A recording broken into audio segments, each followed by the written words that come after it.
तंत्रा के ऊपर हम लोग बात कर रहे थे दोस्तों।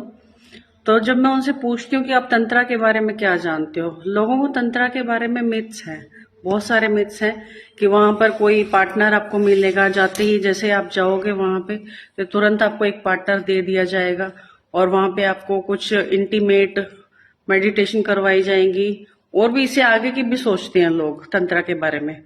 तो मैं ये पूछना चाह रही हूँ आप लोगों से कि अगर आपको अपनी फिजिकल डिजायर ही पूरी करनी है तो वो आप संसार में रह के भी पूरा कर सकते हैं। उसके लिए आपको मेडिटेशन कैंप ज्वाइन करने की क्या जरूरत है।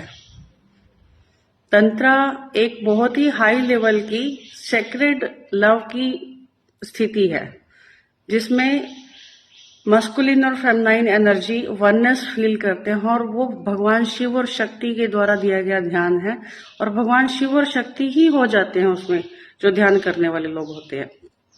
तो पहले अगर आप तंत्रा सीखना चाहते हैं, पहले अपनी शुरुआत डायनामिक मेडिटेशन से कीजिए। डायनामिक 90 दिन का कम से कम कीजिए।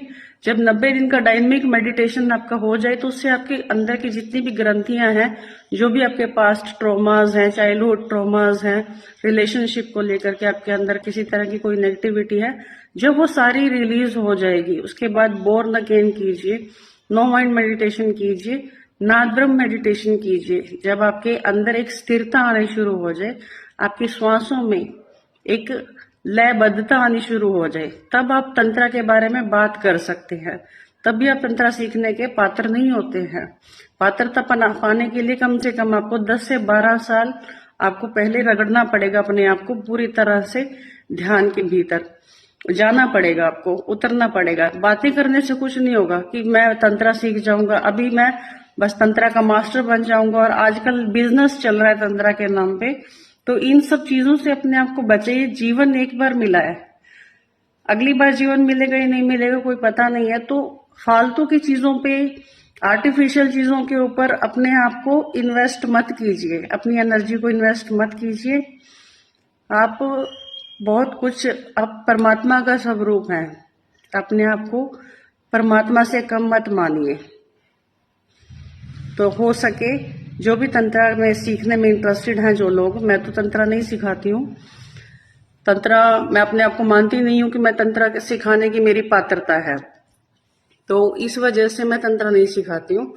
तो जो लोग भी अध्यात्म के जगत में तंत्रा को लेकर के किसी भी तरह से भ्रमित हो रहे हैं, मैं उनसे अनुरोध करती हूँ कि तंत्रा से इन जो भी इस तरह के शिविर हो रहे हैं भारत में, बिजनेस है ये सब कुछ, यहाँ पे कोई भी रियल तंत्रा नहीं सिखा रहा है। तो आप इनसे बचिए और अपना मार्ग जो है उसको रोशन कीजिए, सही ध्यान की विधियों में उतरिए। पहली क्लास से शुरू कीजिए। और जब आप अपने बच्चे को स्कूल में भेजते हैं तो पहले नर्सरी क्लास में भेजते हैं, फिर उसके बाद 2nd, 3rd, 4th, फिर 5th स्टैंडर्ड, 10th स्टैंडर्ड, फिर BA, ग्रेजुएशन, MA, फिर PhD में आते हैं। तो ऐसा तो होता नहीं कि आप सीधा बच्चा, नर्सरी क्लास का बच्चा उसको सीधा PhD में भेज देंगे, ऐसा तो कभी नहीं होता, किसी भी स्कूल में नहीं होता। तो आप यहाँ अपने आप के साथ वही कर रहे हैं कि आप नर्सरी क्लास के स्टूडेंट हैं, लेकिन आप PhD क्लास में एडमिशन लेना चाह रहे हैं। तो इस चीज से आपका कोई भी फायदा होने वाला नहीं है। आप लोगों को अगर मेरी कोई बात समझ में आई हो या कोई क्वेश्चन पूछना हो तो आप कमेंट बॉक्स में लिख सकते हैं। Thank you so much. Have a nice day.